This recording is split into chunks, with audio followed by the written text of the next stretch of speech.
ओम शांति।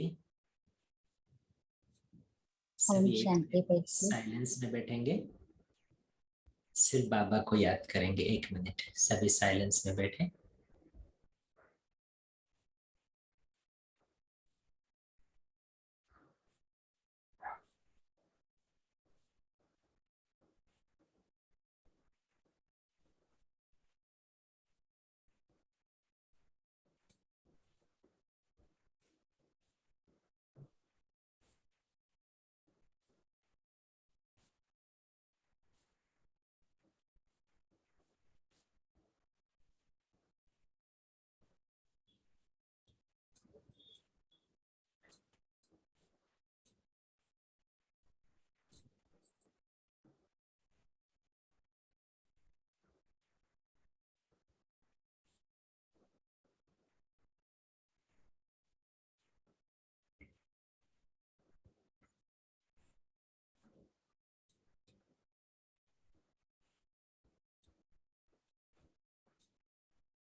अच्छा, ओम शांति।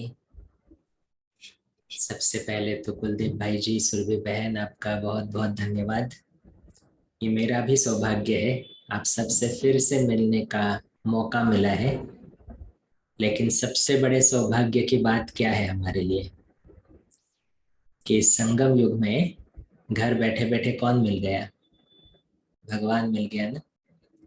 बाहर की दुनिया तरस रही है, पुकार रही है, रहम की दृष्टि मांग रही है, और हम उसके साथ बैठे हैं, उससे बातें कर रहे हैं, उसकी शिक्षाओं से अपना जीवन संवार रहे हैं। तो क्या भगवान मिला, ये खुशी सारा दिन रहती है?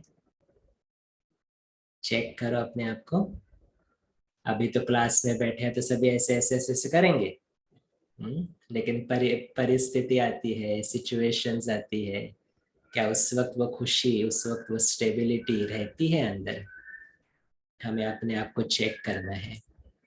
ब्राह्मण जीवन चेकिंग का जीवन है, लेकिन सिर्फ चेकिंग नहीं, चेकिंग के साथ साथ चेंज, अपने आप को बदलना है। आज बाबा ने बहुत सुबह की मुरली में पक्का कराया, दूसरे को नहीं देखना है, अपने आप को देखना है। बाबा ने कहा ना हंसी की बात, ब्राह्मणों की दूर की नजर बहुत अच्छी है और नजदीक की नजर बहुत खराब है। माना क्या? दूसरों को बहुत जल्दी देख लेते हैं, दूसरों की गलतियां बहुत जल्दी नोट कर देते हैं, लेकिन अपनी गलती को नहीं देखते। कोई दूसरा गलती कर रहा है तो इमीडिएटली हम भी गलती कर देते और कहते मुझे तो ये करना था ना, मैं ये नहीं करता तो वो कैसे समझते? लेकिन वो भी फेल, हम भी फेल, तो एक फेल दूसरे फेल को क्या पास कराएगा? बाबा ने आज प्रश्न पूछा। और इसीलिए ब्राह्मण जीवन हमें सिर्फ और सिर्फ अपने आप को देखना है और किसी को भी नहीं देखना है। दूसरा कितना भी कुछ गलत करे और मैं अपना संतुलन खो बैठूं, अंदर डिस्टर्ब हो जाऊं, माना मैं एक्चुअली गलत हूं, मैं बीमार हूं और मुझे अभी शक्ति की जरूरत है। तो ब्राह्मण जीवन में आने के बाद बहुत बार होता क्या है कि हम दूसरों को देखना बहुत इजीली शुरू कर देते हैं, चाहे सेवाओं में, चाहे कहीं और, कि ये तो उसकी इतनी पोजीशन पर गया है, ये तो सेंटर इंचार्ज बन गया है, ये तो मुरली पढ़ता है, इसको तो मान मिलता है, इसको तो ये सेवा मिलती है। और जितना जितना हम दूसरों को देखते जाते हैं, हमारा फोकस अपने ऊपर से हट जाता है।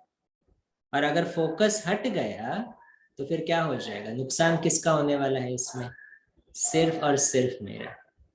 आप अभी मैं आपको एक प्रश्न पूछता हूँ, आप जब बाबा के बच्चे बने तो क्या विश्व परिवर्तन करना है इसीलिए बाबा के बच्चे बने, या अपना जीवन अच्छा करना है इसलिए बाबा के बच्चे बने?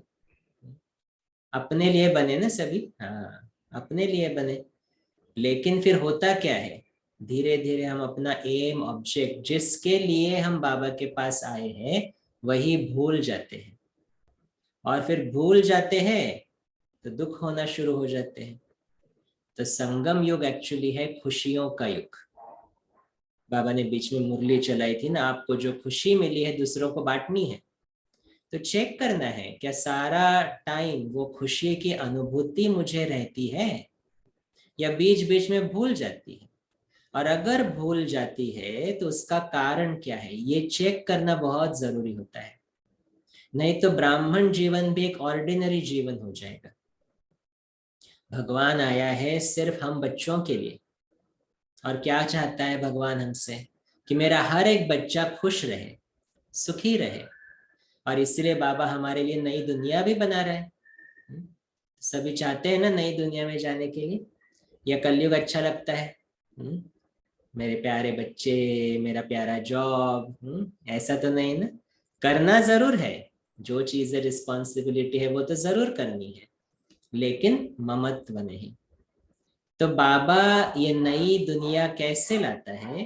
बाबा एक नई सोच तैयार करता है। नई दुनिया लाना कैसे है बाबा को? एक नई सोच से, और कुछ है नहीं। इसलिए तो कहते हैं ना कि भगवान को संकल्प हुआ और नई दुनिया रचू, और नई दुनिया रच दी। लेकिन उसके एक के संकल्प से नहीं होगा। वो देखो ऐसे चुटकी करे और सारी दुनिया स्वर्ग हो जाए, लेकिन अगर हम बच्चे तैयार नहीं है स्वर्ग में जाने के लिए, हमारी सोच अभी भी पुरानी है, तो वहां जाकर भी एक दिन में सत्युग को कलयुग कर देंगे। झगड़े करेंगे, कॉन्फ्लिक्ट्स करेंगे, तो एक दिन में सत्युग कलयुग हो जाएगा। इसीलिए बाबा क्या कर रहा है? बाबा पहले हमें परिवर्तन कर रहा है, हम में नई सोच डाल रहा है। और जैसे जैसे नई सोच डालते हैं, जैसे जैसे उस सोच को हम प्रैक्टिकल में लाते हैं, वैसे वैसे हम सत्युग के नजदीक पहुंचते हैं। सत्युग में हम सब के बहुत हाई वाइब्रेशंस रहते हैं, वेरी एलिवेटेड वाइब्रेशंस। और अभी हम अगर अपने आप को चेक करें तो कभी कभी बहुत हाई रहते, कभी कभी एकदम लो हो जाते हैं। माना अभी भी हम कभी कभी कलयुग से इन्फ्लुएंस होते हैं, प्रभावित होते हैं। कभी कभी कलयुग अच्छा लगने लगता है, कभी कभी बाबा का मार्ग डाउट आने लगता है, कभी बोरडम हो जाता है। और इसीलिए आज मैं भी वही सोच रहा था कि थोड़ा ब्राह्मण जीवन की दिनचर्या जो होती है उसमें हम बाबा की मदद कैसे लेवे। आपके क्वेश्चंस भी आए हैं, तो उसी को मैं इसमें थोड़ा इनकॉर्पोरेट करूंगा कि ब्राह्मण जीवन में बाबा की मदद हम कैसे लेवे, उसके ऊपर हम थोड़ा देखेंगे आज कि दिनचर्या जो हमें मिली हुई है वो कैसे फायदा करती है। बहुत बार बाबा के बच्चे बनने के बाद हमें बहुत खुशी रहती है, नशा रहता है, भगवान मिला, और फिर छोटा छोटा परिवर्तन दिखाई देने लगता है इमीडिएटली। और वो भी हमें इतना खुशी देता है कि अरे देखो, पहले तो मुझे इतना टेंशन आता था, अभी टेंशन नहीं आया। पहले तो गुस्सा होता था, अभी गुस्सा नहीं आया। तो वो बहुत खुशी देता है हमें इनिशियल स्टेजेस में। लेकिन धीरे धीरे आगे बढ़ते बढ़ते वही मार्ग थोड़ा थोड़ा बोर्डम में हो जाता है, जिसके ऊपर बाबा ने 2 हफ्ते पहले मुरली भी चलाई। योग नहीं लगता मेरा। अमृत वेले उठते हैं तो फ्रेश नहीं लगता है। अमृत वेले उठकर करे क्या, जैसे बहुत सारे प्रश्न आते हैं ना हमें। तो पहले पहले तो क्या था, मैं और मेरा बाबा, दूसरा ना कोई। लेकिन अभी धीरे धीरे मैं, मेरा बाबा और मेरा ब्राह्मण परिवार भी साथ में आ गया। फिर ये ऐसा करता, वो वैसा करता, वो भी शुरू हो गया। और फिर अमृत वेले का इंटरेस्ट चला जाने लगता है। तो ब्राह्मण जीवन की सबसे पहली मर्यादा अमृत वेला है। अमृत वेला कभी भी मिस नहीं करनी चाहिए। कौन कौन है जो मिस करता है? अपने आप को चेक करो, अपने आप को चेक करो। उत्तर देने की जरूरत नहीं, लेकिन हम अपने आप को चेक करें। क्योंकि अमृत वेला ये ऐसा समय है जहां पर भगवान मुझसे मिलन मनाने के लिए आता है। अमृत वेला ऐसा समय है जहां मैं बाबा से वन ऑन वन कॉन्वर्सेशन कर सकता हूँ। अमृत वेला ऐसा समय है जहां पर मैं आत्मा अशरीरी स्थिति का अभ्यास इजीली कर सकता हूँ। अमृत वेला ऐसा समय है जहां पर अमृत पीकर मैं इजीली देवी देवता बन सकता हूँ। अमृत वेला ऐसा समय है जहां पर मैं अपने पुराने विक्रम विनाश कर सकता हूँ। इतनी शक्ति है अमृत वेले में। इतनी पावर है अमृत वेले में। और फिर उस वक्त अगर हम नींद में वो अमृत वेला गवाए तो लॉस कितना हो जाएगा, हमें अपने आप को चेक करना है। और इसीलिए बहुत आत्माएं जो कंप्लेंट करती है, अमृत वेले उठ नहीं सकते हैं, अमृत वेले फ्रेश मूड नहीं रहता है, उनके लिए कुछ टिप्स। अमृत वेले का समय शुरू होता है 2 बजे से। कोई 2 बजे उठता है, कोई 3 बजे उठता है, कोई 4 बजे उठता है। 4 के बाद जो उठे वो आगे मैं नहीं कहूंगा, आप समझ लो क्या है उसके बाद। हाँ? तो 4 बजे तक मिनिमम उठना ही है और योग में बैठना है। जिसको नींद का प्रॉब्लम है, अलार्म लगा सकते हैं। दूसरी चीज, शॉवर ले सकते हैं, नहाकर बैठ सकते हैं। या फिर कभी कभी जो मैंने अपने जीवन में पहले पहले किया, चाय कॉफी पीकर बैठो, फ्रेश होकर बैठो। ऐसे ही नहीं बेड से उठे और वहां पर बैठ गए। बेड पर तो कभी भी अमृत वेला नहीं करनी चाहिए। कोई कोई आत्माएं तो कंबल में ऐसे बैठ के फिर अमृत वेला करते, नहीं, कभी भी नहीं करनी चाहिए। दादी जानकी का तो श्रीमत था, जब दादी जानकी लंदन में थे ना, तो उनके साथ बहनें रहती थी और जल्दी जल्दी जल्दी आ जाती थी बहनें, अपने नाइट ड्रेस में आ जाती थी अमृत वेले। तो दादी उनको बोलती थी, आपको कौन मिलने आया है, आपका साजन मिलने आया है ना, और नाइट ड्रेस में बैठे हो साजन के सामने। तो दादी का तो बहुत अटेंशन रहता था कि इवन कपड़े भी बदल कर बैठना, फ्रेश होकर बैठना। जिनको ये अच्छा लगता है तो नहा कर बैठो, जिनको पॉसिबल है। एक्चुअली उससे फ्रेशनेस बहुत बढ़ती है। लेकिन दूसरी चीज, फ्रेशनेस बढ़ाने के लिए पहले दिन रात को कितने बजे सोए, ये भी बहुत मायने रखता है। तो इसके ऊपर भी हम थोड़ा चर्चा लास्ट में करेंगे कि सोने की विधि क्या है। लेकिन अमृत वेले जब हम उठे तो पहले तो फ्रेश मूड में बैठे, अपने आप को इंस्ट्रक्शन दे कि अभी मैं किससे मिलने वाला हूं, कौन आया है मुझसे मिलने। अपने भाग्य की स्मृति को प्रैक्टिस में लाए, स्मृति में लाए। तो अमृत वेले हम क्या क्या कर सकते हैं। पहले तो बाबा से बातें करना शुरू करें, अलग अलग बातें। आपकी कोई कंप्लेंट हो, झगड़ा करना हो, सब कुछ करो बाबा के साथ, अलाउड है। क्योंकि बाबा मेरा दोस्त भी है, बाबा मेरा साजन भी है, बाबा मेरा पति भी है, सब कुछ है ना बाबा मेरे लिए। तो बाबा के साथ चिट चैट करना बहुत इंपॉर्टेंट है। जब मैंने पहले पहले अमृत वेला करना शुरू किया ज्ञान में आने के बाद, तो मैं चिट चैट बहुत करता था, बहुत बातें करता था बाबा से। और दूसरी चीज जो मुझे बहुत फायदेमंद साबित हुई, वो था जितना भी मुझे उस वक्त ज्ञान था, ये पहले 1 साल की बात होगी। पहले पहले तो मुझे ऐसा लगता था, अरे क्या इतना सुबह उठना है, क्या करना है। लेकिन जब मैंने वो शुरुआत की और अनुभूति होना शुरू हुआ, तब मैंने अमृत वेले का इंपॉर्टेंस समझ में आया। तो मैं जब भी अमृत वेले बैठता था, मैं अपनी कमेंट्री खुद करता था। ये बहुत इंपॉर्टेंट प्रैक्टिस है, स्पेशली कंसंट्रेशन बढ़ाने के लिए। तो मैं तो अकेला रहता था, इसलिए मैं लाउडली अपनी कमेंट्री कर सकता था। तो मैं लिटरली ऐसा देखता था कि मैं आत्मा तो हूँ ऊपर परम धाम में, फिर नीचे आई, फिर 2500 वर्ष के बाद में नीचे गिरने लगी, अपने घर को भूल गई। और जैसे करते करते करते जब संगम युग तक आता था, तो मैं कमेंट्री में कहता था, अभी ऑलमोस्ट 5000 वर्ष हुए मैंने अपने पिता के घर को छोड़ा है, मैंने अपने घर को छोड़ा है। और मैं जोर जोर से रोने लगता था कमेंट्री में ही, क्योंकि वो इतना खींच होती थी, इतनी अनुभूति होती थी कि सीरियसली मैं आत्मा कितनी दूर, मतलब कितना समय हुआ है बाबा से दूर होकर, और बाबा ने अभी मुझे जगाया है, बाबा मुझे आया है फिर से लेने के लिए। तो ये कंसंट्रेशन, ये अनुभूति बहुत बढ़ाता है अगर हम अपनी कमेंट्री खुद करना सीखे तो। जो अकेले रहते हैं उनके लिए तो बहुत इजी है, बहुत इजीली कर सकते हैं। जिनके लिए पूरा परिवार ज्ञान में रहता है, चलता है, वो भी ये कमेंट्री कर सकते हैं। तो अपनी अपनी कमेंट्री जब करते हैं तो पूरा मन बुद्धि उसमें लग जाता है, मेरा विजुअलाइजेशन बढ़ जाता है और मेरा योग बढ़ जाता है। जिनके लिए ये चीज पॉसिबल नहीं है, शायद ज्ञान में नए हैं तो मालूम नहीं कमेंट्री कैसे करनी है, या ज्ञान ठीक तरह से अभी क्लैरिफाई नहीं हुआ है, कोई बात नहीं। उनके लिए फिर हम लोगों ने तो बहुत सारी कमेंट्रीज बनाई है जिसका आप डेफिनेटली यूज कर सकते हैं। कोई गीत लगाकर बैठते हैं, कोई कमेंट्रीज लगाकर बैठते हैं।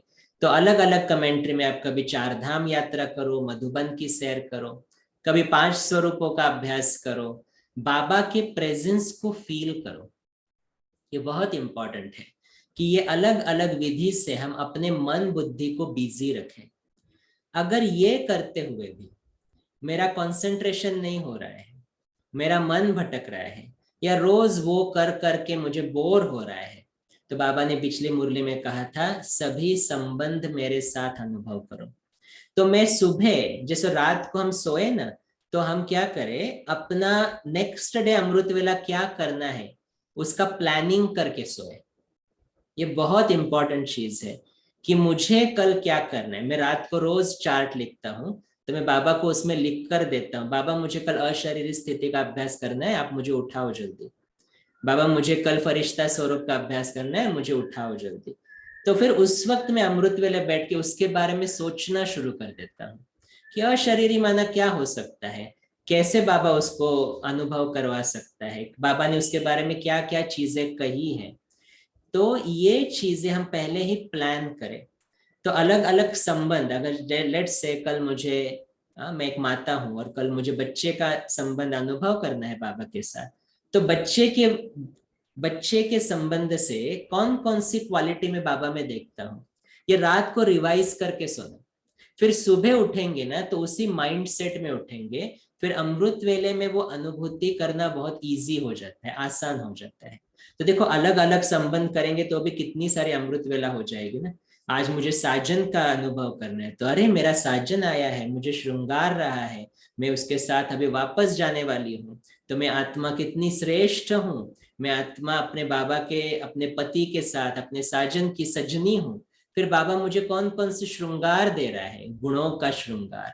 तो कौन कौन से गुण है, जैसे आनंद का गुण है, तो मेरे माथे पर आनंद का तिलक बाबा ने लगाया है, गले में आनंद का जो नेकलेस लगाया है, उसका अर्थ क्या, मेरे मुख से जो भी बातें निकले उसमें उसके द्वारा सबको आनंद ही आनंद मिले। तो अलग अलग विधि से अगर हम अपने आप को बिजी रखें अमृत वेले, तो अमृत वेला बोर नहीं होता है। अगर नींद आ रही है अमृत वेले में, तो उसका अर्थ एक ही है, अभी तक बाबा की अनुभूति और बाबा पर निश्चय नहीं है।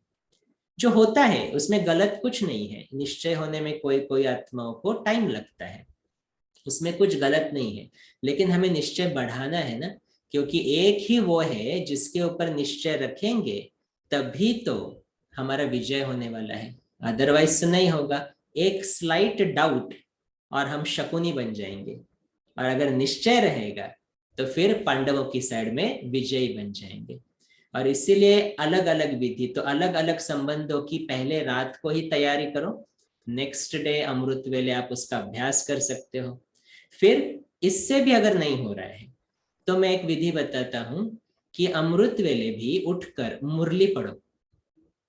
अगर योग नहीं लग रहा है, कंसंट्रेशन नहीं हो रहा है, तो मुरली ले लो, साकार ले लो, अव्यक्त ले लो, जो भी आपको अच्छा लगता है उसमें से एक दो पॉइंट नोट करो और फिर मनन चिंतन में चले जाओ, वो भी योग हो जाता है। जैसे बाबा ने कहा है, आज बाबा ने कहा दूसरों की गलती नहीं देखना है, दूसरा झूठ बोलता है तो मुझे गुस्सा आ जाता है, ये एक सिंपल पॉइंट है। लेकिन मैं अभी इस पॉइंट को कल अमृत वेले सुबह इमर्ज करूं और मैं अपने आप को चेक करूं, चलो कोई झूठ बोलता है तो मुझे गुस्सा नहीं आता है, चलो लेट्स से, लेकिन ऐसी कौन कौन सी बातें हैं जिससे मुझे गुस्सा आता है, क्या मैं कर सकता हूं जिससे मैं वो अपने आप में इंप्रूवमेंट लाऊं। ये हम अपने आप से बातें करना शुरू करें, जिसको बाबा कहते हैं अंतर्मुखी हो जाओ, अपने दिल दर्पण में देखो कि हमने कितना आगे, हम हमारी प्रोग्रेस कितनी हुई है। तो मुरली पढ़ना, एक्चुअली ना हम जब विदेश, डबल विदेशी के टर्न में मधुबन जाते थे, तो लंदन की कुछ बहनें अमृत वेला योग कंडक्ट करती थी। बहुत यूनिक प्रकार का योग, हमने भी यहाँ पर एक बार किया था वो योग कंडक्ट, ऑफलाइन किया था, ऑनलाइन नहीं। वो सिर्फ मुरली के कुछ पॉइंट्स पढ़ती थी और then we all used to go in silence, हम सब साइलेंस में चले जाते थे उसके बाद। और फिर उस मुरली के पॉइंट के ऊपर हम अपने अंदर वो, जैसे बोलते हैं, मंथन करना शुरू कर देते थे। तो वो बहुत अलग तरीके का योग है जिसमें कमेंट्री अपनी नहीं रहती, लेकिन मुरली के वर्डिंग्स ही रहेंगे और कुछ नहीं रहेगा। जैसे बाबा की आज लाइन थी, आज बाबा आया है अपने लवफुल और मर्सीफुल बच्चों को मिलने, बस ये लाइन पढ़ी, साइलेंस में चले गए। अभी अपने आप को चेक करो, लवफुल है बाबा, मर्सीफुल है, कितना प्यार देता है, कितनी मर्सी मुझ पर है। अरे मैं क्या था और क्या बना रहा है बाबा। और फिर चेकिंग, क्या मैं वैसा बना हूं? अंतर्मुखी हो जाओ। ऐसे ऐसे फिर वो हो गया चेकिंग। अभी नेक्स्ट लाइन, बाबा आज विश्व की अनजान आत्माओं को देखने के लिए आया है। अभी ये नेक्स्ट लाइन हो गई। अच्छा, तो अनजान आत्माएं कौन सी है? मंथन शुरू हो गया। जिन्होंने ज्ञान नहीं लिया, अरे बेचारे तड़प रहे, अरे मेरे भाई बहन है, चाहे सगे है लगे है, मेरे भाई बहन है ना, उनको मुझे कितना देना पड़ेगा, कितना रहम करना पड़ेगा। और वो शुरुआत तो अपने फैमिली से होती है। विश्व को सकाश देना बहुत इजी है, फैमिली को सकाश देके देखो पहले, क्योंकि वो तो दिखाई देते ना उनके संस्कार। हाँ, तो इसलिए बाबा कहता है कि ऐसे ऐसे लाइन लेकर अगर आप जाओ योग में, अंतर्मुखी हो जाओ, तो देखो अमृत वेला में ना इंटरेस्ट पैदा हो जाता है। लेकिन सबसे बेस्ट वे टू डू अमृत वेला इज साइलेंस। जिन्होंने बहुत अच्छा अभ्यास किया है ज्ञान का, तो धीरे धीरे मैं अपने अनुभव से भी देखता हूं, हम वाचा से दूर होना शुरू हो जाते हैं, साउंड से दूर होना शुरू हो जाते हैं। फिर अमृत वेले बैठते हैं तो ऐसे लगता है मैं बाबा सिर्फ तेरे साथ बैठूं, बस मैं तुझको देखते रहूं, तू मुझको देखता रहे, बस और कुछ नहीं चाहिए मुझे। तू मेरा, मैं तेरा, बस और कुछ नहीं चाहिए। ये अनुभूति बहुत सुंदर है। ये अनुभूति हमें अशरीरी स्थिति का अभ्यास करवाती है। तो अल्टीमेट अमृत वेला जो करनी है, पहली विधि जो है आपको बताई इतनी सारी, वो तो डेफिनेटली करो। लेकिन एक पॉइंट ऐसा आना चाहिए, या हफ्ते में एक दिन ऐसा डिसाइड करो जब हम कहे कि मुझे साइलेंस में बैठना है। चलो मैं 45 मिनट साइलेंस में नहीं बैठ सकता, कोई बात नहीं, पहले 40 मिनट्स करो अमृत वेला, कमेंट्री द्वारा, मुरली द्वारा, जो भी विधि आपको अपनानी है। लास्ट के 5 minutes complete silence, no music, no commentary, सिर्फ बाबा और मैं, दूसरा ना कोई। तो ये विधियां अगर हम अपनाएंगे तो अमृत वेला बहुत इंटरेस्टिंग हो जाएगा। और अमृत वेला इंटरेस्टिंग होगा तो दिन भर की शक्ति उसमें भर जाएगी। और इसलिए बाबा कहते हैं ना, अमृत वेला फाउंडेशन है दिन का। लेकिन फाउंडेशन ही कच्चा रखेंगे तो क्या हो जाएगा, फिर सारे दिन में स्थिति डामाडोल हो जाती है। और एक चीज मैं बताना चाहता हूँ, अगर इतना करने के बाद भी अमृत वेला नहीं हो रही है, तो चलते फिरते अमृत वेला करो, वो अलाउड है, वो अलाउड है। लेकिन अमृत वेला ब्राह्मण आत्माओं का डिसिप्लिन है।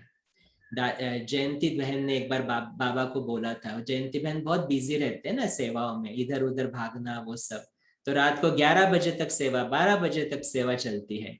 और फिर उनका अमृत वेला कुछ समय में ऐसा हुआ था कि अमृत वेला डामाडोल हो रहा था, मन स्थिति नहीं बन रही थी। तो उन्होंने बाबा को बताया ऐसे ऐसे हो रहा है, तो क्या करें, या कभी कभी सो जाते हैं तो क्या करें। तो बाबा ने कहा कि चाहे कुछ भी हो जाए, लेकिन आपको उठकर बैठना है अमृत वेले। भले योग नहीं लग रहा है, लेकिन ये ब्राह्मण जीवन का डिसिप्लिन है, हम इसको नहीं तोड़ सकते हैं। क्योंकि ये जो हमें विधि, ये जो कायदे हमें बताए जा रहे हैं, ये क्यों बता रहा है, क्योंकि ये सत्युग के कायदे हैं। सत्युग में देवी देवता 7-8 बजे नहीं उठते हैं, 3:30 बजे उठते हैं। तो सत्युग में अगर हम इतनी जल्दी उठ रहे हैं, तो मैं ही तो वो आत्मा हूं ना, वो उठ रही है वहां पर, शरीर अलग है सिर्फ। तो उसकी शुरुआत तो यहां से करनी पड़ेगी। ब्राह्मण जीवन एक रिहर्सल है देवी देवता जीवन का, और कुछ है नहीं। ब्राह्मण जीवन के कायदों से ही हम देवी देवता बनेंगे। तो अभी हमारी चेकिंग चल रही है, ये देवी देवता बनने के कायदे हैं। आप कितना पास होते हैं इसमें, उस अनुसार आपको फर्स्ट बैच में जाएंगे, सेकंड बैच में जाएंगे, या फिर त्रेता में जाएंगे। तो ये रिहर्सल है, और हमें अपने आप को कॉन्स्टेंटली चेक करना है कि क्या वो देवी देवता बनने के जो कायदे मुझे बताए जा रहे हैं, क्या मैं उसको ठीक तरह से एक्यूरेटली फॉलो कर रहा हूँ। तभी तो मैं जाकर देवी देवता बनूंगा ना। और इसीलिए अमृत वेला डिसिप्लिन बहुत जरूरी है, कभी भी इसको मिस नहीं करना है। बाबा ने तो इतना भी श्रीमत दिया है, बीमार हो तो भी उठकर बैठो, ठीक हो जाओगे।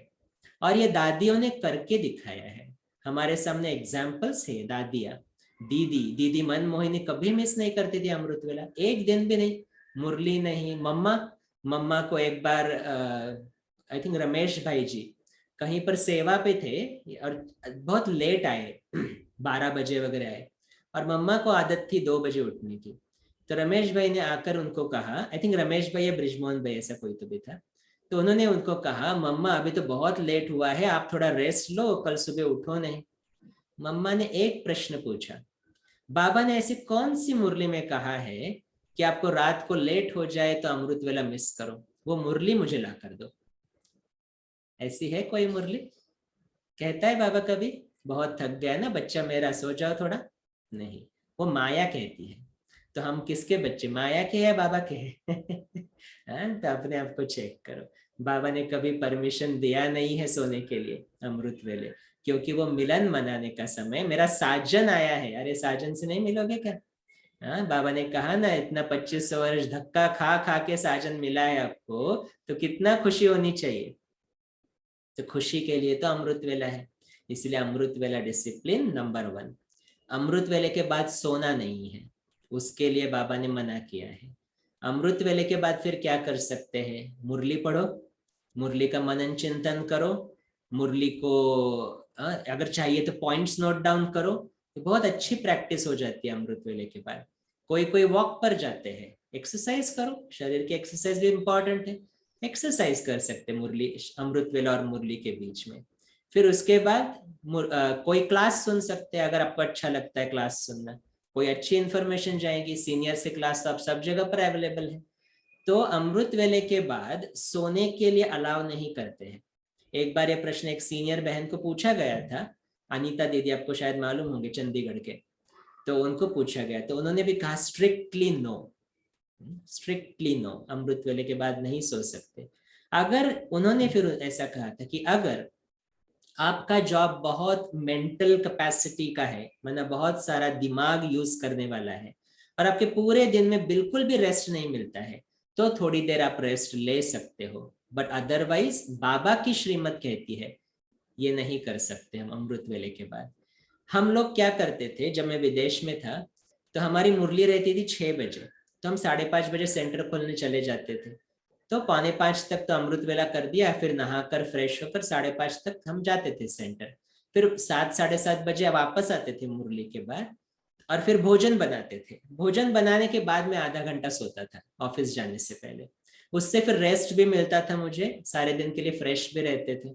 कभी कभी वो भी नहीं होता था, लेकिन अमृत वेले अगर ठीक तरह से चार्जिंग हुई है तो वो रेस्ट लेने की भी जरूरत नहीं होती है।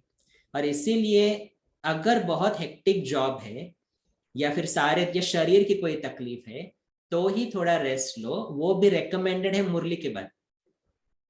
लेकिन अमृत वेले के बाद कोई क्लास सुनो, कोई अच्छा एक्सरसाइज करो, जो भी आपको अच्छा लगता है। तो ये विधि को हमें फॉलो करना है। और फिर उसके बाद जो आता है वो सबसे इंपॉर्टेंट है मुरली। जैसे अमृत वेला हम कभी मिस नहीं कर सकते, वैसे मुरली भी। कौन कौन मिस करता है मुरली कभी कभी? बाबा तो कहता है मालूम है, हाँ, कल कल कल आया था ना, कल या परसों मुरली में आया था ना, एक दिन भी मुरली मिस नहीं करनी है। क्योंकि अगर दो चीजें बाबा ने बताई थी, एक तो मुरली मिस नहीं करनी है, लेकिन मुरली में अगर मन भटकता है तो पॉइंट मिस हो जाएगा। ये बहुत इंपॉर्टेंट है, क्योंकि अगर मेरी दवा उस पॉइंट में है और मेरा पॉइंट ही मिस हो गया, क्या हो जाएगा फिर? और इसलिए तो बहुत बार होता है ना, मुरली में सब ऐसे डोलते हैं, वाह वाह वाह वाह, क्या मुरली है, क्या मुरली है, क्या मुरली है, उसके बाद बोलो बताओ पॉइंट्स, क्या हो जाता है? उड़ जाते हैं पॉइंट्स। और इसलिए मुरली बहुत इंपॉर्टेंट है। मुरली के लिए 3 शब्द बहुत याद रखो हमेशा। पहला है रेगुलर, दूसरा है पंक्चुअल, और तीसरा है अटेंशन। ये 3 शब्द मुरली के लिए बहुत इंपॉर्टेंट है। पहले तो रोज की स्टडी बहुत इंपॉर्टेंट है। मुरली कम से कम दिन में, बाबा का श्रीमत, कम से कम दिन में 2 बार पढ़नी है। बाबा ने कहा था 2 बार ज्ञान स्नान जरूरी है, एक सुबह और एक शाम को। क्योंकि शाम तक कितना मुरली याद रहती है तो हमें मालूम है ना, सभी को मालूम है। एक पॉइंट याद रहा तो भी ऐसा लगता है वाह वाह वाह कितनी मुरली याद रही। लेकिन इसीलिए तो रात शाम को क्या करना है, एक बार रिवाइज करना है। तो regularity important, punctuality most important Murli में। गीत बजने से पहले हम मुरली क्लास में हाजिर हो जाए। बाबा हमेशा कहता था, मम्मा हमेशा कहती थी, टीचर आने से पहले हम मुरली क्लास में हाजिर हो जाए, चाहे फिजिकल क्लास में जा रहे हो आप, चाहे ऑनलाइन जा रहे हो, जो भी है। और नेक्स्ट इज अटेंशन। अभी मुरली में अटेंशन रखने के लिए क्या करें, क्योंकि मुरली तो 3 पेज की रहती है और हमारी तो इधर उधर नजर चलती रहती है, तो फिर कभी कभी क्या हो जाता है, डिस्ट्रैक्शन हो जाता है। तो मुरली नोट डाउन करने की आदत मैंने अपने जीवन में देखी है, बहुत हेल्प करती है मुरली में अटेंशन देने के लिए। कोई कोई पॉइंट्स इतना टच करता है जो मुरली में लिख दो, तो नोटबुक और पेन रखना बहुत जरूरी है। तो मुरली में अटेंशन जितना रहेगा उतना ही हमें सारा दिन मुरली याद रखने में भी मदद होती है। किसी ने प्रश्न पूछा था, सारा दिन मुरली याद कैसे रखे या सारी मुरली याद कैसे रखे। सबसे पहले तो ये समझना चाहिए, सारी मुरली याद रखने की जरूरत भी नहीं है, क्योंकि वो 3 पेज की मुरली है। बहुत सारी बाबा एंटरटेनमेंट की चीजें भी बताता है, जैसे अभी सत्युग से त्रेता में जाएंगे तो वो उसको तिलक देंगे, उसको राज्याभिषेक कराएंगे, फिर सत्युग में ये आएगा, त्रेता में ये आएगा। तो ये एंटरटेनमेंट की बातें हैं, ये ज्ञान की बातें हैं, ठीक है। लेकिन मुरली से ऐसे पॉइंट निकालने हैं जो मुझे आज इस वक्त प्रैक्टिस में लाना इजी है। जैसे आज की मुरली में भी बाबा ने जो कही बातें कि उसने झूठ बोला तो मुझे गुस्सा आ गया, ठीक है। अभी ये पॉइंट भी एक मुझे याद रहे कि वो भी गलत तो मैं भी गलत, मेरा पूरा दिन कितना चेंज हो जाएगा, कितना सारा फायदा मुझे हो जाएगा अपने ऊपर अटेंशन रखने में। तो 1-2 पॉइंट भी अगर सारे दिन में याद रहे तो बहुत फायदा होता है। जब हम मुरली के नोट्स निकालते हैं तो नोटबुक को बीच बीच में देखने की आदत डालेंगे तो भी मुरली रिवाइज करना बहुत इजी हो जाता है। तो मुरली को लाइटली नहीं लेना है कभी। मुरली माना हमारी दवाई है, अगर दवाई नहीं लेंगे तो बीमार के बीमार ही रहेंगे। तो जैसे मैंने पहले भी कहा ना कि बाबा आया है यहाँ पर नई दुनिया स्थापन करने, तो नई सोच से वो नई दुनिया है। तो नई सोच मिलेगी कहां से, मुरली से। मुरली के अलावा नई सोच नहीं मिल सकती। पहले मेरी धारणाएं कैसी थी, उसने गुस्सा किया तो मैंने भी गुस्सा करे, उसने झूठ बोला तो मुझे गुस्सा आ गया, और हम इसको जस्टिफाई करते थे ना। लेकिन बाबा ने आज की मुरली में क्या कहा, वो भी गलत तो मैं भी गलत, नई सोच मिली। अभी मुझे शांत रहने में मदद मिलेगी इससे। तो जितनी मदद मुझे मिलेगी उतना मुझ में परिवर्तन है। मेरी सोच नई, तो मैं उससे सत्युग के नजदीक, नई दुनिया के नजदीक जा रहा हूं। उससे फायदा सिर्फ और सिर्फ मुझे है। लेकिन दूसरी चीज, मुरली एक है सुनना और नोटबुक में लिखना, लेकिन उसके बाद बहुत इंपॉर्टेंट है मुरली का मनन चिंतन। मनन चिंतन बहुत बहुत नहीं, मेजॉरिटी ब्राह्मण आत्माएं मैं कह सकता हूं इस टॉपिक को ज्यादा टच नहीं करते हैं, मनन चिंतन नहीं करते हैं। मुरली हो गई मेरा, हो गया काम, हो गया आज दिन का काम, हो गया जी, अटेंडेंस हो गया मेरा। हाँ, फिर बीच बीच में पढ़ेंगे, लेकिन मनन चिंतन माना उसकी डेप्थ में जाना, गहराई में जाना। तो जैसे मुरली का एक एक पॉइंट भी अगर ले ले, एक बार सिस्टर डेनिस सैन फ्रांसिस्को में है, उन्होंने क्लास किया था मुरली का मनन चिंतन कैसे करना, इंग्लिश में था वो क्लास। और उन्होंने बताया था एक मुरली का मनन चिंतन अगर हम करें तो कम से कम 5 से 6 दिन लग जाएंगे, इतनी गहराई रहती है मुरली में। और हमें तो डेली नई मुरली मिल रही है, तो क्या करना पड़े। तो ऐसे कोई पॉइंट जो हमने नोट डाउन किए हैं ना, जो प्रैक्टिकल है, जो मुझे आज अप्लाई करने हैं, उसका मनन चिंतन करने का अभ्यास डालो।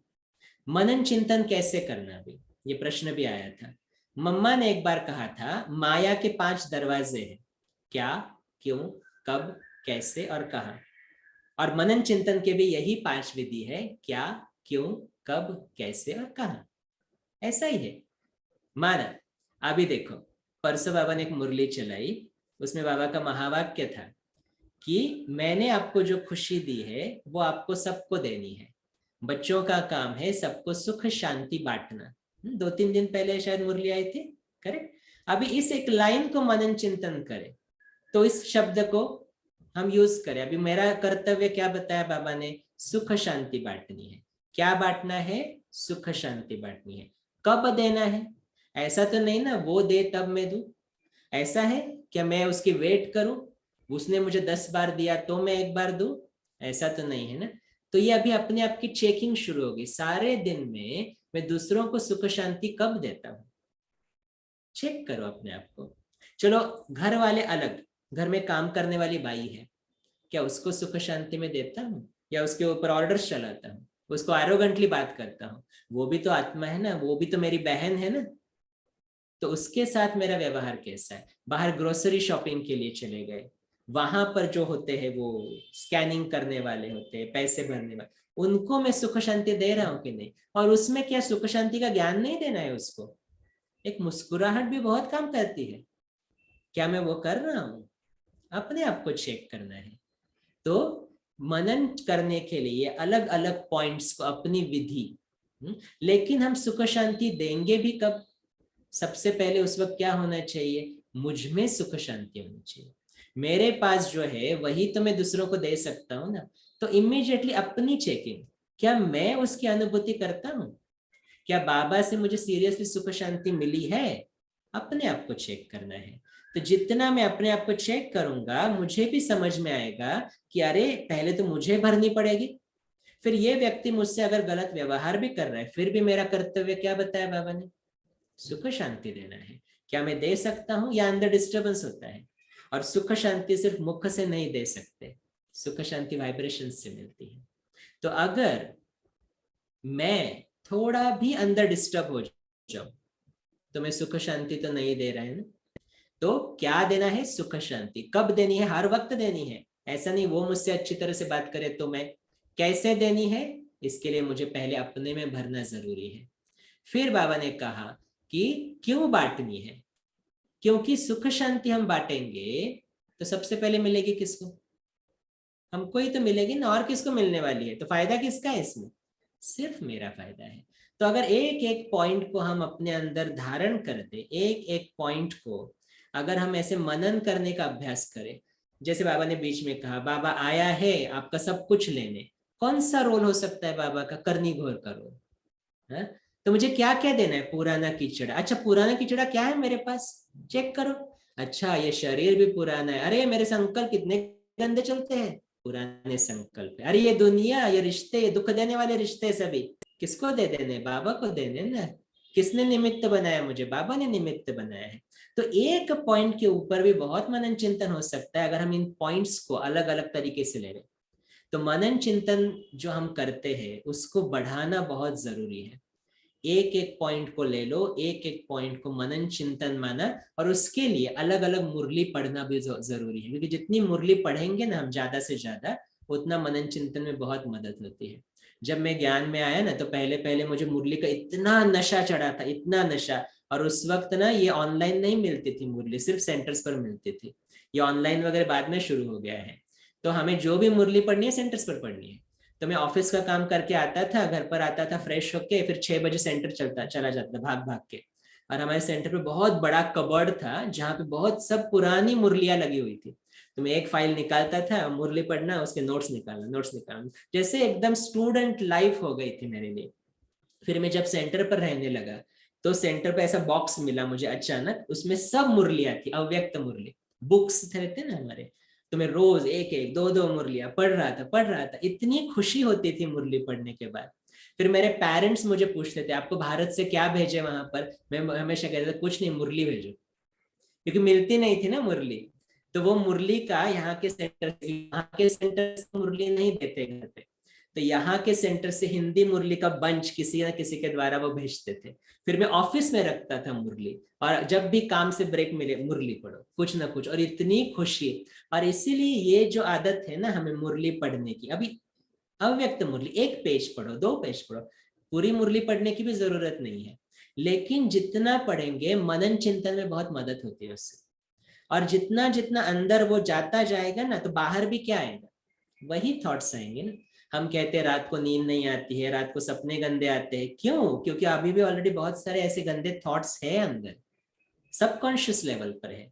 तभी सबकॉन्शियस लेवल पर हम जितना मुरली को डालते जाएंगे, आप देखोगे, ये मेरा खुद का अनुभव है, रात को सपने में भी हम कभी कभी मुरली पढ़ लेते हैं और लाइन याद आती है हाँ, तो ये आपका भी अनुभव होगा जिन्होंने मुरली को बहुत अच्छा अभ्यास किया है। और खुशी मिलती है कि देखो सपने में भी हम रिवाइज कर रहे हैं मुरली को। तो मुरली को कभी भी लाइटली नहीं लेना है, रेगुलर, पंक्चुअल और अटेंशन। नोटबुक रखो, मुरली के मनन चिंतन का अभ्यास भी हमें बढ़ाना है। फिर थोड़ा सा आगे बढ़ेंगे, दिन की दिनचर्या में सबसे पहले मोस्ट इंपॉर्टेंट भोग, भोजन प्रिपेयर करना। क्योंकि भोजन प्रिपेयर करते वक्त भी हमें साइलेंस का अभ्यास करना बहुत जरूरी है। मैं तो हमेशा ये कहता हूं कि जब तक मुरली का एक लाइन भी नहीं पड़ा है तब तक किचन में नहीं जाना है कभी। क्योंकि जब वो इंफॉर्मेशन अंदर गई है, उस वाइब्रेशन से हम किचन में जाए तो फिर बाबा की टचिंग भी आती है ना, फिर बाबा के वाइब्रेशंस हम कैरी करते हैं। और भोग जो हम तैयार कर रहे हैं, भोजन जो हम तैयार कर रहे हैं, उसमें बाबा की वाइब्रेशंस डालना सबसे इंपॉर्टेंट, ये आप सभी जानते हो। क्योंकि हमें अपने परिवार का भी कल्याण करना है। स्पेशली जो माताएं हैं जो भोजन बनाती है वो थोड़ा अटेंशन देवे। अगर मन उदास है तो भोजन नहीं बनाओ, थोड़ा ब्रेक ले लो, थोड़ा बाबा का गीत सुनो, मेडिटेशन करो, फिर किचन में जाकर भोजन बनाओ। भोजन बनाते हुए भी कोई अच्छा गीत लगा सकते हो, साइलेंस में कर सकते हो। बाबा की तस्वीर अगर रख सकते हैं किचन में, मना जो स्टोव रहता है उसके सामने, बहुत अच्छा, बाबा से बातें करते करते करो। तो भोजन बनाते हुए मन की स्थिति भी बहुत इंपॉर्टेंट है। और इसी की वजह से जितना जितना हम भोजन की परहेज करेंगे तो हमारा पुरुषार्थ बहुत अच्छा बढ़ जाता है। पुरुषार्थ में रुकावट आने का ये मेजर कारण है कि हम मुरली पढ़ रहे हैं, सुन रहे हैं, अमृत वेला कर रहे हैं, सेवा भी कर रहे हैं, लेकिन भोजन की परहेज में हम कभी ऊपर नीचे हो जाते हैं। स्पेशली गृहस्थी जो रहते हैं ना, वो कभी कभी ये कहते हैं अरे नहीं करना पड़ता है, खाना पड़ता है। तो ये पड़ता है जब हम कहते हैं तभी हम वीक हो जाते हैं और फिर हमारा पुरुषार्थ ढीला ढाला हो जाता है। तो बाबा की श्रीमत तो हर एक के लिए अलग है। बाबा ने कभी मुरली में नहीं कहा आप घर गृहस्थ में हो ना तो आप बाहर खा सकते हो, नहीं। बाबा ने नहीं परमिशन दी हमें ये, तो हम अपने को कैसे परमिशन दें। आज बाबा ने कहा ना, दिल का प्यार क्या है बाबा का, जिसका दिल का प्यार होगा वो बाबा को जो अच्छा लगता है वही करेगा, अपने मन की बातें नहीं करेगा। तो हमें उसके ऊपर अटेंशन देना है कि भोजन, जैसे बाबा ने परसों कहा कोई मिलिट्री में है तो उनको ही सिर्फ अलाउ किया बाबा ने, बाकी किसी को भी अलाउड नहीं है। कोई कहता है विदेश में है पार्टी में जाना पड़ता है, बाबा कहते हैं बहाना बनाओ। हाँ? मैं एक एग्जाम्पल बताता हूँ। विदेश में हम जब रहते थे तो वहां पर अमेरिकन लोग थे, मलेशियन लोग थे जो बाबा के पक्के बच्चे थे। पहले तो वो सब कुछ खाते थे, नॉनवेज वगैरह सब कुछ खाते थे। बाबा का बच्चा बनने के बाद उन्होंने सब कुछ छोड़ दिया, लिटरली अनियन गार्लिक भी छोड़ दिया। लेकिन अभी गृहस्थी है ना, तो कभी कभी बच्चों को होटल लेकर जाना पड़ता है, फैमिली के साथ होटल में जाना पड़ता है, तो वो अपना डब्बा साथ लेकर जाते थे।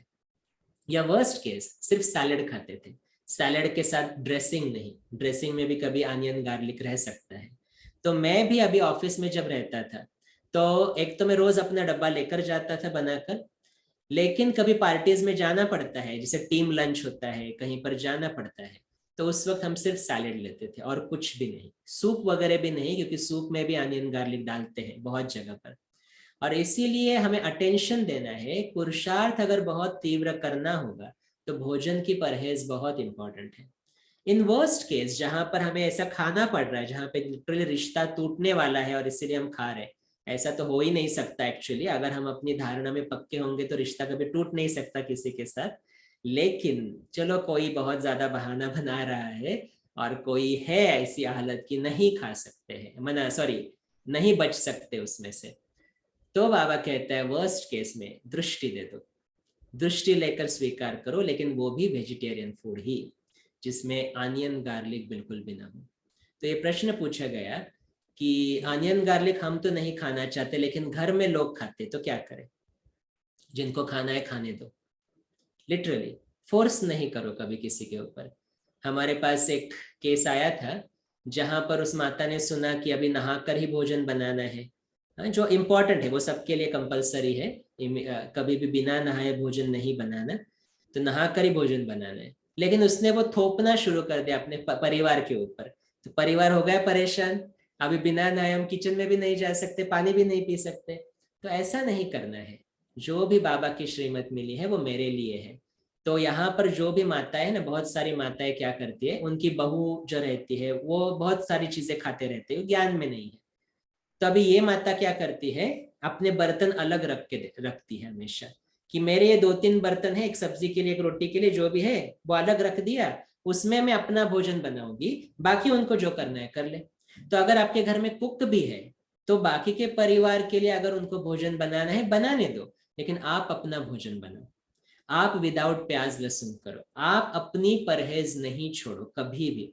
अगर भाई है जिसको अपने पत्नी के हाथ का खाना होता है, तो इसके लिए ना अनीता दीदी ने बहुत स्ट्रांग शब्द में कहा था, अगर पत्नी सुन नहीं रही है और आपको वैसा ही भोजन बनाकर परोस रही है, तो दीदी ने उस क्लास में कहा था वो कटोरी बाहर रख दो, पानी के साथ रोटी खाओ। देखते हैं वो भी कितने दिन ये करेगी, क्योंकि वो भी फाइनली थक जाएगी और बोलेगी नहीं मेरा पति ऐसे भूखा नहीं रह सकता, तो वो आपके अनुसार चलना शुरू हो जाएगी। तो दीदी का क्लास ऑफ कोर्स बहुत इंपॉर्टेंट रहता है हमेशा, मुझे बहुत अच्छा लगता है उनके क्लासेस, बहुत स्ट्रांग रहते हैं उनके, और सच भी बोलते हैं, क्योंकि बाबा ने हमें कहीं पर भी अलाउ नहीं किया है। तो भाइयों को एक तो मैं रेकमेंड करूंगा, थोड़ा खाना बनाना सीख लो, क्योंकि कब जरूरत पड़े मालूम नहीं। और जितना हो सके अवॉइड करें ये सब चीजें, क्योंकि हमें श्रीमत नहीं है ये बाहर का खाने की, onion garlic, nonveg is out of question. तो पुरुषार्थ में अगर तीव्र गति लानी है तो भोजन की परहेज बहुत ज्यादा इंपॉर्टेंट हो जाती है। इसको भी कभी भी जिसको कहते हैं ना, ढीला ढाला नहीं करो। पुरुषार्थ में अलबेलापन, जिसको बाबा ने आज कहा, तो अलबेलापन जितना रहेगा, अरे लास्ट में हो जाएंगे ना तैयार, अभी कौन हुआ है तैयार, हाँ अभी तो ये करना पड़ता है, जब बूढ़े हो जाएंगे ना तो छोड़ देंगे सब कुछ, ये खाना पीना। नहीं, कल का दिन किसने देखा है, गारंटी है क्या कल के दिन की? नहीं। तो इसलिए अटेंशन रखना है, और जो भी भोजन बनाए पहले बाबा को ऑफर करें। बाबा ने ये श्रीमत दिया है, एक बार मुरली में कहा था बाबा ने, जो मुझे रोज भोग ऑफर करता है वो अंतिम समय तक कभी भूखा नहीं रह सकता। और परसों ही बाबा ने कहा ना कि अकाल आएगा, फेमन आने वाला है, और अभी हम देख रहे हैं उसके आसार। तो उस फेमन में भी दाल रोटी तो मिलेगी ना, लेकिन उस ऑफ कोर्स उस दाल रोटी के चक्कर में भोग नहीं लगाओ कभी, लेकिन एक थैंक यू के रूप में कि भगवान मुझे खिला रहा है, तो भोजन का भी धन्यवाद है और बाबा का भी धन्यवाद है। इसीलिए रोज भोग कंपलसरी। अगर कोई, जैसे मैं डाइटिंग करता था बहुत, मैंने बीच बीच में करता रहता हूँ, तो बीच में ऐसा किया था मैं सिर्फ सैलड खाता था, तो बाबा को भी सैलड का भोग लगाता था, लेकिन बाबा को अच्छा नहीं लगता, बाबा कहते मेरे लिए कुछ ना कुछ बना हुआ। तो इस वक्त बाबा मेरा बच्चा है, ये रिश्ता बहुत इंपॉर्टेंट हो जाता है। तो मैं कभी कभी सैलड खाता था और मेरे किचन के बाहर ना बाबा की तस्वीर लगी है, ब्रह्मा बाबा की, और उसको देखता था मैं, और ऐसा मुझे फील होता था कि बाबा मुझे कह रहा है तू तो डाइटिंग कर रहा है, मेरा क्या। तो फिर उसके लिए मैं कुछ ना कुछ बनाता था फिर उस वक्त। तो क्योंकि वो मेरा बच्चा है ना, तो उसको बच्चे को तो खिलाना पड़ेगा। और इसीलिए पहला भोग बाबा को, जो आत्माएं भोजन नहीं करती, जैसे भाई लोग होते हैं उनको रेडीमेड भोजन मिलता है, पहले दृष्टि, धन्यवाद करो बाबा का, धन्यवाद करो उस भोजन का, और जिन्होंने प्रिपेयर किया उस ब्राह्मण आत्मा का, क्योंकि उससे पुरुषार्थ बहुत तीव्र होता है। ग्रैटिट्यूड ऐसी शक्ति है जो हमें बहुत फास्ट आगे बढ़ाती है। और इसीलिए बाबा का धन्यवाद, बाबा को भोग अर्पण बहुत इंपॉर्टेंट। और जितना हो सके बचना है हमें इन बाहर की चीजों से, बर्तन अलग रखो, अपना भोजन सुबह बनाओ। तो अगर अमृत वेला और मुरली के बीच में टाइम मिलता है ना, भोजन बना के रख दो, फिर बाकी के लोगों को जो करना है कर देंगे, तो आप सेफ रहोगे उसमें। बहुत सारी आत्माएं ऐसे करती है, 7 बजे से पहले सारा भोजन तैयार करती है, फिर उसके बाद घर वाले करना शुरू कर देते हैं, तो वो फ्री रहते हैं उसमें, ताकि उनकी दृष्टि भी नहीं पड़ती है, फिर उनको जो खाना है वो भी खा सकते हैं, तो घर में भी शांति बनी रहती है। नहीं तो मेरी श्रीमत जो मैंने अपनी धारणाएं की है उसकी वजह से घर में कॉन्फ्लिक्ट्स हुए, तो बाबा का ज्ञान ठीक तरह से समझा नहीं है ना। बाबा आया ही है घर में हारमोनी बनाने के लिए, और फिर मैं क्या कर रहा हूँ, तो ये भोजन के लिए है। फिर रात को सोने के वक्त अगर पुरुषार्थ को हमें तीव्र करना है, तो ये विधि बहुत इंपॉर्टेंट है। सारे दिन का समाचार बाबा को दे दो, लिख कर, लिख कर। कभी भी ये नहीं कहना हम तो बाबा को बताते हैं ओरली, नहीं। बहुत सारी आत्माएं कहती हम तो ओरली बताते हैं। नहीं, बाबा ने कहा ओरली बताओ। बाबा कहते हैं चार्ट लिखो, पोता में लिखो। तो मैंने अपने जीवन में प्रैक्टिस हमेशा की है कि कभी भी रात को सोने से पहले मैं विदाउट चार्ट नहीं सोता हूँ, लिखता हूँ। और चार्ट लिखना माना क्या? चार्ट लिखना माना सारे दिन का समाचार देना। जैसे एक लव लेटर, बाबा सुबह मुझे लव लेटर लिखता है, मैं रात को उसको लव लेटर देखता हूँ, उतना ही है। उसमें क्या लिखना है? अमृत वेला मेरी कैसी हुई बाबा, मैं आज अमृत वेला नहीं उठा, या उठा मेरी स्थिति खराब थी, लिखो बाबा को।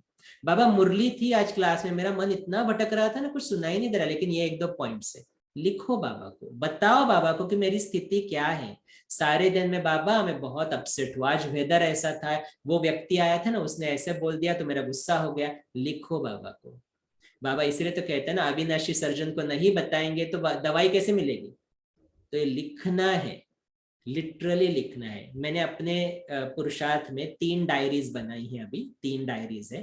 पहली डायरी जो है वो मैं मुरली के पॉइंट्स, जब भी मैं क्लास में गुरुवार को सुनता हूँ दीदियों से, तो मुरली के पॉइंट्स नोट डाउन करना, या अव्यक्त मुरली चलती है वो पॉइंट नोट डाउन करना, तो मुरली के लिए एक नोटबुक रखा है। दूसरी डायरी रात का चार्ट लिखने के लिए, जो मेरे बेड के साथ हमेशा रहती है, तो सोने से पहले कुछ ना कुछ बाबा को लिख कर समाचार देकर मैं सोता हूँ। और तीसरी डायरी मैंने मनन चिंतन लिखने के लिए, या कमेंट्रीज जो आप सुनते हो यूट्यूब पर, तो वो भी मैं पहले लिखता हूँ, तो उसके लिए तीसरी डायरी बनाई है। तो ये स्टूडेंट लाइफ है ना, तो हमें अपने नई कुछ ना कुछ विधियां निकालनी है, ताकि हम बहुत अच्छा स्टूडेंट बने, और अच्छा स्टूडेंट ही अच्छी तरह से पास होगा ना।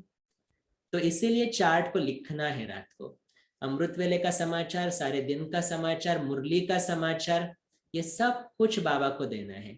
और लास्ट में अगले दिन अमृत वेला क्या होनी चाहिए उसकी तैयारी करके सोना है। बाबा मुझे जल्दी उठाओ कल, एकदम फ्रेश मूड में उठाओ कल, कल बाबा मुझे ना ये स्थिति का अभ्यास करना है, ये लिख कर भेजो। बाबा उठाएगा, बाबा अनुभव भी कराएगा। और एक चीज, सबसे क्षमा मांगकर सोना है। बाबा से भी क्षमा मांगो, दिन में कुछ गड़बड़ हुई है, और जनरली होती है, सब भले कर्म में नहीं हुई, संकल्प में तो होती ही है, और इसीलिए क्षमा मांगकर फिर सोना है, ताकि हम अपने आप को हल्का करें।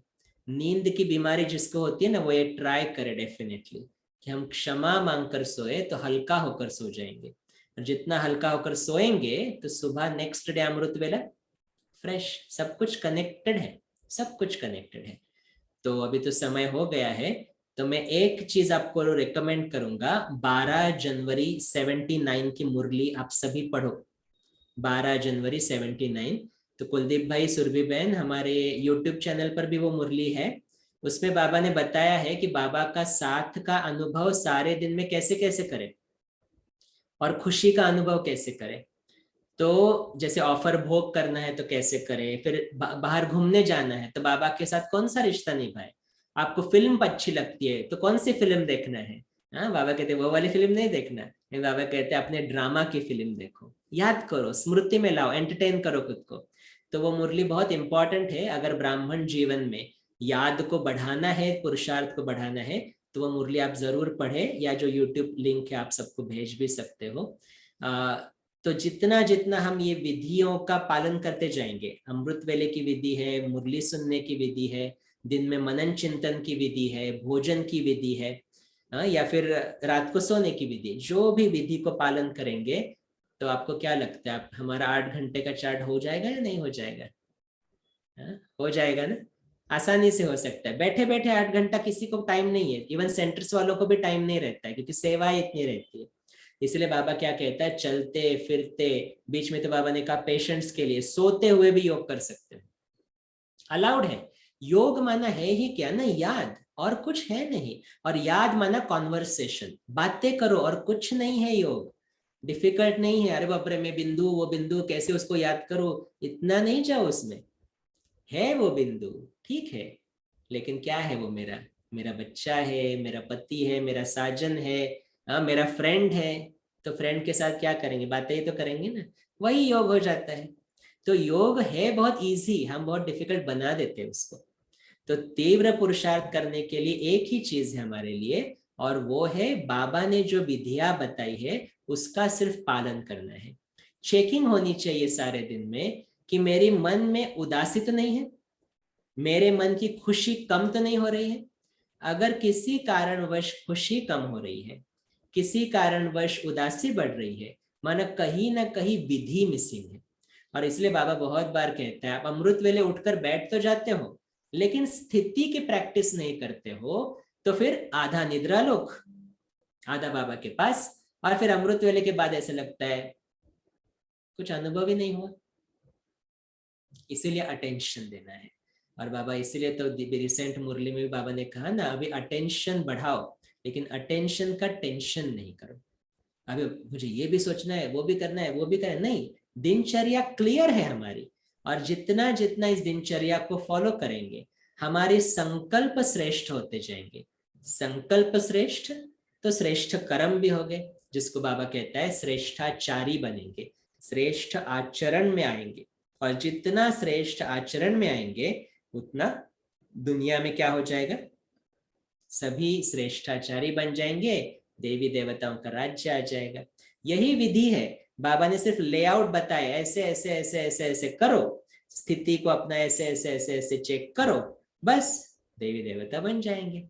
लेकिन फिर हम बीच में अपना ही कुछ गुजर देते हैं, अपना ही कुछ मिक्स कर देते हैं या मिस कर देते हैं, तो फिर गड़बड़ हो जाती है। फिर हम ही चिल्लाते, बाबा आ जाओ, मदद करो। बाबा कहते नहीं, सब कुछ बताया है मैंने ऑलरेडी, अभी आपको सिर्फ फॉलो करना है। तो ये क्लास करना माना भी क्या है ना, शेयरिंग करना माना भी क्या है, बाबा ने जो बताया उसको रिवाइज कर रहे हैं, और तो कुछ नया तो नहीं बताया, रिवाइज कर रहे, और कुछ है नहीं। अभी अगर अटेंशन थोड़ा कम हुआ है आज तक, तो जैसे बाबा ने आज कहा, आज तक जो हुआ, आज तक जो बीता सो बीत गया, अभी अटेंशन देना है।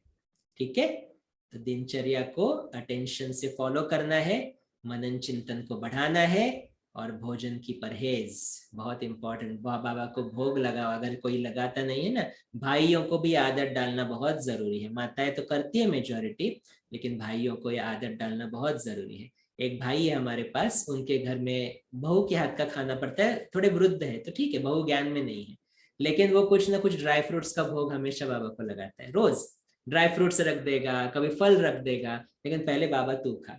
तो ये विधि बहुत अच्छी है, अलग अलग आत्माओं से सीखने को मिलता है कि कैसे हम इसको फॉलो करें। ठीक है, तो जितना जितना हम अपनी धारणाएं बढ़ाते जाएंगे, जितना दिनचर्या के ऊपर अटेंशन देंगे, तो तीव्र पुरुषार्थी तो हम है ही, और बन जाएंगे। और जल्दी से जल्दी तो सत्युग आना ही है। ठीक है, तो ये थोड़ा सा रिविजन था।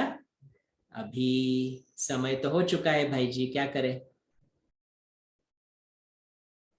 सभी को जाना भी होगा ना, कुलदीप भाई। भाई जी, आपकी क्लास में सबको बहुत अच्छा लग रहा है, सब बहुत एकाग्रता से सुन रहे हैं, आप कंटिन्यू कर सकते हैं। अच्छा, टाइम का कोई अभी कंस्ट्रेंट कंटिन्यू नहीं वाला है। सिर्फ योग ही रहेगा, अभी और कुछ नहीं, क्योंकि वाणी को भी विराम देना है। बाबा ने कहा ना, फुल स्टॉप लगाने का अभ्यास करो, तो फुल स्टॉप लगा रहे हैं। लेकिन ये क्लास को रिवाइज करो, क्योंकि शायद रिकॉर्ड किया है क्लास, तो एक बार जी रिवाइज करो दिनचर्या को अपने भी। और जैसे मैं बता रहा था ना कि डायरी रखो एक मुरली पॉइंट्स के लिए, रात के चार्ट के लिए, तो ये इससे बहुत मदद होती है। मैंने अपने जीवन में बहुत, मैं एक अनुभव सुनाना चाहता हूँ सिर्फ छोटा सा, फिर हम योग करेंगे। मैंने बहुत स्टोरी सुनी थी ज्ञान में आने के बाद। बाबा को सब पत्र लिखते थे, और बाबा उसका जवाब देता था। तो 2010 में मैंने बाबा को पत्र लिखना शुरू किया, जिसको मैं कहता हूँ चार्ट। तो मैं पत्र के स्वरूप में लिखता हूँ डायरी में, और रोज लिखता था, रोज, विदाउट फेल, विदाउट फेल, कुछ नहीं, 2-3 लाइन सिर्फ। बाबा कहते हैं ना, एक समाचार दो कि बच्चा जिंदा है, उतना ही लिखता था मैं। और मेरी बहुत अंदर से इच्छा थी कि बाबा मुझे पत्र लिखे। अभी बाबा तो था नहीं ना शरीर में, तो कैसे लिखेगा पत्र, लेकिन फिर भी कहीं ना कहीं वो था मेरे में कि इच्छा थी कि पत्र लिखे। तो 2013 में मुझे ओआरसी जाने का मौका मिला, सिर्फ 2-3 दिन के लिए, भट्टी के लिए। तो मैं ओआरसी चला गया, वहां पर तपस्या की, डबल विदेशी था, तो सब सीनियर से पर्सनल मुलाकात हुई, आशा दीदी से भी मिले। आशा दीदी ने कुछ अच्छी बातें भी सुनाई 2-3। और फिर दीदी ने कहा, आशीष भाई, बाबा ने आपके लिए गिफ्ट भेजा है। तो मैंने बोला, अच्छा क्या है गिफ्ट? तो बोलती है, बाबा ने आपको पत्र लिखा है। और बाबा का लिखा हुआ पत्र मुझे मिला। तो जो मेरी इच्छा थी, वो बाबा ने देखो इस वक्त भी पूरी की है। 2013 की बात है, इस वक्त भी पूरी की। और आशा दीदी ने जब पढ़ते हुए पढ़ा वो पत्र मेरे लिए, बाबा के, जैसे बाबा का निमित्त है ना वो इतना श्रेष्ठ, तो वो पढ़ते हुए उन्होंने मेरा नाम डाल के वो पढ़ा कि मेरा मीठे आशीष बच्चे, ऐसा लिख के, और उन्होंने वो मुझे पत्र लिखा दिया। तो मैंने उसके कॉपीज निकाले और फिर घर पे रखे हैं, कुछ सेंटर्स को दे दिए। तो इतनी खुशी, क्योंकि एक इच्छा थी, एक प्योर इच्छा है ना कि बाबा मुझे पत्र लिखे। और उसमें बाबा ने लिखा था, बच्चे बहुत अच्छा पार्ट निभा रहा है। तो मैं अभी भी वो याद रखता हूँ, अभी भी वो पत्र है मेरे पास, और बाबा का हैंड राइटिंग है उस पे, उसके ऊपर। तो ये देखो, ये ऐसी इच्छाएं पूर्ण हो जाती है अगर हम विधि पूर्वक सब कुछ करें तो, और दिल से करो। जैसे बाबा ने आज कहा ना, रहम दिल, दिल से रहम करो अपने ऊपर, क्योंकि ये दिनचर्या फॉलो करना भी अपने ऊपर रहम करना है और कुछ नहीं है। मैं किसी और का कल्याण नहीं कर रहा हूं, मैं अपना कल्याण कर रहा हूँ। और इसीलिए बाबा हमेशा कहता है, कायदे में फायदा है, कायदा ब्रेक किया नुकसान मेरा है। आज उषा दीदी बहुत सुंदर बात बता रही थी। 80 साल 86 साल हो गए हम बात सुन रहे हैं, विनाश होने वाला है, विनाश होने वाले, विनाश होने वाले, कुछ भी नहीं हो रहा है। तो क्या हो रहा है? तो उन्होंने एक बात बहुत सुंदर बताई। जैसे कोई बिल्डिंग गिराते हैं, तो हथौड़ा ही हमारे पास अगर साधन है, तो हथौड़ा मारेंगे मारेंगे मारेंगे मारेंगे, तो क्या हो जाएगा? एक दिन में गिरेगी बिल्डिंग वो? नहीं। लेकिन दीवारें कमजोर होना शुरू हो जाता है, और फिर फाइनल एक हथौड़ा ऐसा लगेगा जो पूरी दीवार गिर जाएगी। तो 80 साल से जो हम कर रहे हैं, वो हम हथौड़ा मार के कलयुगी दीवार को कमजोर कर रहे हैं। तो मेरा एक एक संकल्प जो मैं बाबा के श्रीमत के अनुसार फॉलो करता हूं, वो मैं उस दीवार को कमजोर करने का हथौड़ा मार रहा हूं। लेकिन अगर मैं श्रीमत के विपरीत कोई संकल्प करता हूं, तो वो हथौड़ा मैं अपने को ही मार रहा हूं, तो फिर मुझे दुख होगा। इसीलिए कौन से डायरेक्शन में हथौड़ा मारने वाले हैं वो चेक करना है। तो अभी कलयुगी पहाड़, कलयुगी दीवार गिरने को आई है, तो अभी जोर के हथौड़े मारने पड़ेंगे। और हथौड़ा मारना माना क्या? मेरे अपने संकल्प, अपनी सोच को बदलना है। जितना मैं श्रीमत के अनुसार अपनी सोच को बदलूंगा, उतना ही वो कलयुगी दीवार तो गिरेगी। और हथौड़े का और एक चीज बताते हैं, जैसे कोई मूर्ति बनाता है तो भी हथौड़ा मारना पड़ता है उसके ऊपर। तो हमारी मूर्तियां बन रही है ना, तो एक हथौड़ा है हम अपने अच्छे संकल्प से कलयुगी दीवार को गिराए, एक हथौड़ा माना अपनी चेकिंग हम इतनी स्ट्रांग करें कि मेरी मूर्ति बन रही है, तो कैसी मूर्ति में बनाना चाहता हूं, वो चेकिंग होनी चाहिए। तो जितना जितना ये चेकिंग हम अपने में करेंगे, उतना हम अपने ऊपर रहम दिल, दूसरे के ऊपर भी रहम दिल बनते जाएंगे। ठीक है? ओम शांति। तो अभी हम थोड़ी देर योग करेंगे। अच्छा, वैसे